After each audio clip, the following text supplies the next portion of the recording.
Well, it's day 21 of our journey answering the question, why Christmas?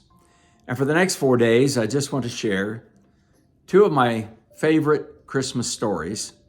And then I want to conclude on December 25th with the Christmas story.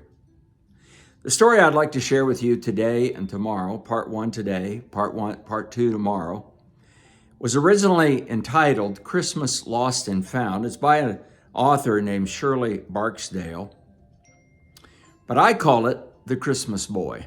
I think you'll see why. Christmas was a quiet affair when I was growing up. There were just my parents and me. I vowed someday I'd marry and have 6 children, and at Christmas my house would vibrate with energy and love. I found the man who shared my dream, but we had not reckoned on the possibility of infertility. Undaunted, we applied for adoption, and within a year, he arrived. We called him our Christmas boy because he came to us during that season of joy when he was just 6 days old. Then nature surprised us again. In rapid succession, we added 2 biological children to the family. Not as many as we had hoped for, but compared with my quiet childhood, 3 made an entirely satisfactory crowd. As our Christmas boy grew, he made it clear that only he had the expertise to select and decorate the Christmas tree each year. He rushed the season, starting his gift list before we'd even finished the Thanksgiving turkey. He pressed us into singing carols, our frog-like voices contrasting with his musical gift of perfect pitch. Each holiday, he stirred us up, leading us through a round of merry chaos.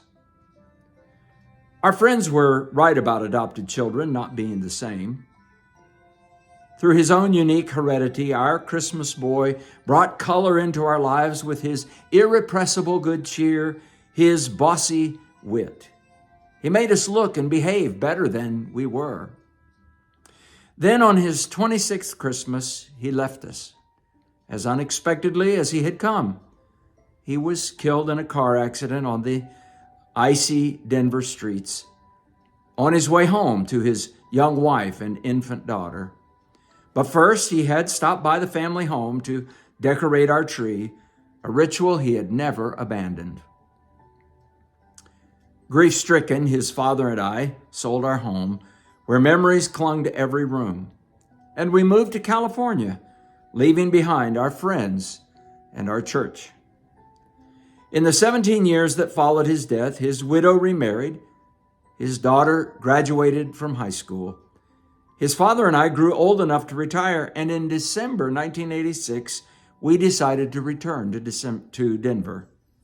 We slid into the city on the tail of a blizzard, through streets ablaze with lights.